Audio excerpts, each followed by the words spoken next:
Colombia's new president, and its first leftist one, Gustavo Petro, claims the US war on drugs has failed. Speaking at his inauguration ceremony on Sunday, he also promised that his victory would be a second chance to tackle poverty and violence in the country.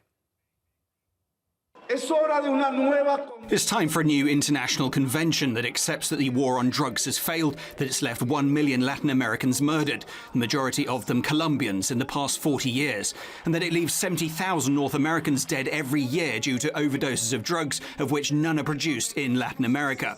The war on drugs strengthened mafias and weakened states.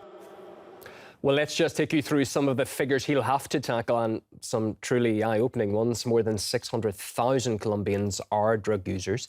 The country produced an estimated 70% of the cocaine consumed globally last year. Males aged between 15 and 64 are the main users in the country, with more than 128,000 teenagers currently using too. So a big agenda ahead for him. Let's speak on this subject. Plenty of ramifications. We can speak to Daniel Shaw, Professor of Latin American and Caribbean Studies at the City University of New York, Francisco Dominguez, Head of Latin American Studies at Middle East University, and Yamir Chabur, Colombian activist, speaking to us from Bogota. You're all very welcome to the programme. Daniel, can we start with you? Speaking of figures, the US has spent more than $1 trillion over 50 years in the war on drugs. Can it all have been a failure, as the president seems to claim? Did nothing work? Every year here in the United States, we lose more people, the vast majority to opioid overdoses, which is coming from Afghanistan and through Mexico and made right here in laboratories. This has nothing to do with Colombia or South America. This has long been a fig leaf justification for a U.S. war on not drugs, but the people of South America and the sovereignty of South America. For how many decades have we seen the Colombian government and paramilitaries actually collaborating with the U.S. government and carrying out their agenda? So the U.S. is by no means innocent in this matter. Yamir, Gustavo Petro has called for the decriminalization of drugs in the country. So I suppose it begs the question, how can he slam America's war on drugs when he's advocating more of them on the streets? Is that a fair accusation? Well, so as somebody on the ground here in Colombia, and as somebody who I was present for the inauguration, I feel that Gustavo Petro's approach to the legalization of drugs is basically trying to figure out a way to decrease the decriminalization of youth within Colombia, as far as him wanting to pass stuff as legalization of marijuana, because as we know, marijuana is kind of like a gateway drug for folks to use for their own health. It's utilized for medicines and all this other stuff, and as well as trying to utilize the coca leaf, legalize that the way they did in Bolivia under Evo Morales. So I do feel that that could be an approach towards the war on drugs. Francisco Dominguez, good to have you on the programme as well.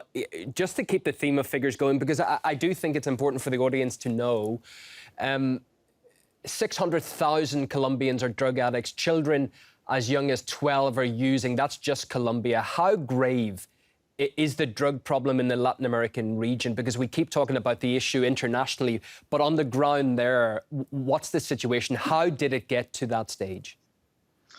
Yeah, first of all, I'm Middlesex University rather than Middle East. Excuse me, excuse me. It's okay. I think the problem is very serious in terms of the health and the addiction of, the number of people that you mentioned in the presentation. But I think the worst aspect of this is the ability of the United States to use this as an excuse to intervene so heavily in our nations in Latin America. I come originally from Chile. As a result of this war on drugs, the United States was able to pressurize the Colombian government in 2009 to sign the Defense Cooperation Agreement, by which the United States installed between 7 to 10 military bases that were allowed to use every facility, military or civilian, in the country in any event of conflict. So you can imagine that is more or less given the sovereignty of the country to the United States. But ever since, with extraordinary reinforcement against drug trafficking, cocaine production in Colombia has grown between 30 to 40%. And to add to your figures, 92% of the cocaine produced in Colombia actually is consumed in the United States. So it is a very serious problem. So the idea of decriminalizing as much as possible of this, to empty the jails from people who are, minor or misdemeanor, is a very good idea. Daniel, one thing here, if other countries, the big markets for Colombian cocaine, if they don't alter their drugs policy in terms of decriminalisation, will it really make any difference what or how ambitious the new president's agenda is in the country? Is it going to take an international effort to really make a difference in Colombia? There's so many push and pull factors. When we talk about an international effort, that's often a euphemism for a U.S.-led effort. How could we trust the U.S. government when they themselves were found guilty in the 1980s of trafficking the cocaine and the crack into the most oppressed inner city neighborhoods in Los Angeles and across the country? From the perspective of Colombian youth, they need economic opportunities, educational opportunities, community healing, a shot to reverse how many centuries of generational trauma, just like us here in the United States. And until there are policies, a brand new effort, as Gustavo Petro y Francia Marquez have said, neither the Colombian people nor the U.S. people have a shot to overcome this war on us, because the war on drugs is actually a war on us, on poor people on both sides of the border of this conflict. And Yamir, President Petro, he seemed to channel into a new hope in the country after decades of spending and trying to fight the war on drugs and it not working and leading to more guerrilla right-wing wars. Can Gustavo Petro, can he stop violence in Colombia by decriminalizing drugs? Is it as simple as that? Well, I do think him and Francia Marquez are going to have a big-time challenge during these next 4 years of Gustavo Petro's presidency. But I do feel that there is hope. As somebody who was present for the inauguration, for this historic inauguration, which was like the Plaza of Bolivar, was filled, was filled with folks from all around Colombia, all around the left and social movement in Colombia. And it was packed. The plaza was packed. And I remember hearing Gustavo Petro speak about wanting to consolidate national unity, and for that national unity not just to be concentrated in the capital, Bogota, but to be focused in the smaller regions, in the rural regions, and trying to spread this government of peace, of wanting to create opportunities, economic opportunities for rural farmers, that their only opportunities was to produce the coca leaf, which produces cocaine, in order for them to produce other things in their regions, as far as them exporting beans or yuca or potato, and as well as wanting to create peace deals with the ELN. Right now, Gustavo Petro is in the process with the Cuban government of sitting down with the ELN guerrillas in order to spread that government of peace, and as well as opening the border with Venezuela, recognizing the constitutional president, Nicolas Maduro.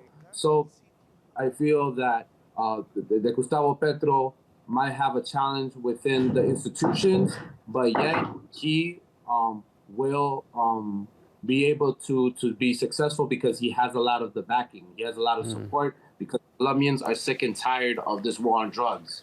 And Francisco, do you see a template for what the new president is attempting to do? In terms of scale, as we said, over half of the world's cocaine comes from this one country. So there's a lot of people making a lot of money from it. they're going to lose out in the short term at least. Is there a will for the president to succeed where that money lies? The decriminalization of drugs that he's proposing is part central to his policy of bringing about peace in the country. Already there is an agreement signed by various countries, including Colombia itself, to bring about a peace agreement that was destroyed by the right wing. And as a consequence of that, there have been killings and violence and paramilitarism and all the rest of it. In the last 6 years, 1,300 people have been assassinated, social leaders, people who look for peace.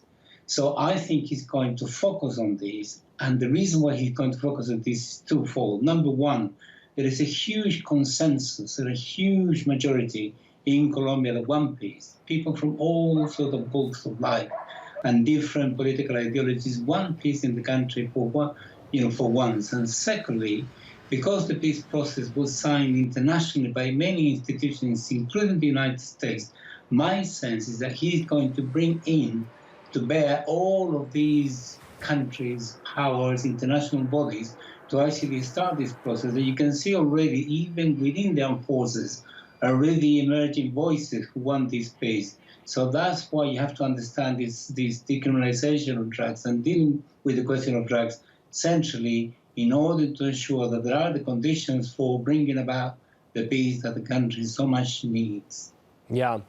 Daniel, I think it's worth touching on the previous president as well, a right-wing figure who essentially went to the US and said, we need your help, we need your money to tackle drugs in this country. More than $8 billion went to military forces in Colombia for that reason.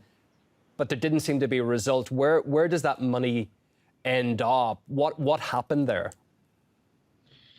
Colombia has long functioned as the U.S.'s Israel in South America, where they can mobilize and deploy troops at will, where they can encircle and intimidate Venezuela. This phony war on drugs was merely the justification to mobilize $8 billion in Plan Colombia, to move around Colombia, swashbuckling like the colonizers of yesteryear. The U.S. has 9 military bases, as Francisco mentioned, in Colombia. None of these bases are illegal, and that was the function of the Uribes, the Santoses, the Duques, that they could sell off this tremendously geopolitically important and mineral-rich, oil-rich country that's a massive prize. And now that the left wing, the masses of 40 million people of Colombia are pushing back against this right-wing imperialist agenda, certainly there's going to be a showdown between Gustavo Petro and Washington. Yeah, Amir, it's very interesting looking at what he's planning in terms of the government, his cabinet. He's not afraid to go outside his realm, really. He will take expertise from conservative figures if they know more, it appears, and he'll try and mix that. Do you feel that that's maybe the issue, the problem before in Colombia, that too many previous governments wouldn't go across the aisle, wouldn't say that we need help from other figures, because the only way this is going to work in the country to stop the violence is to get a front from all sides, from all interested parties in the nation? Yes, I think President Gustavo Petro has to be very strategic of how he wants to navigate his new government. He's promoting this government of peace and reconciliation within Colombian society. And he wants to, like I said before, wants to push for his government not just to be focused in Bogota, but also in the other rural regions that have been abandoned historically within Colombian society, like spread more popular democracy to youth out, Afro-Colombian youth out to the Pacific regions of the Chocó, or to the indigenous youth out in the Guajira in the Eastern Caribbean region, as well as he has to also contend with the fact that most of the institutions still, even though his coalition, El Pacto Histórico, the historical pact, has a majority in the Congress, he still has to deal with that the right wing still have some power within the institution, as well as the military, because most of the military are not in they're not accepting that they have to have a president who was an ex guerrilla. So there's a lot of this stuff that Gustavo Petro has to make concessions with the right wing in order to move forward with his government and his project of peace and reconciliation.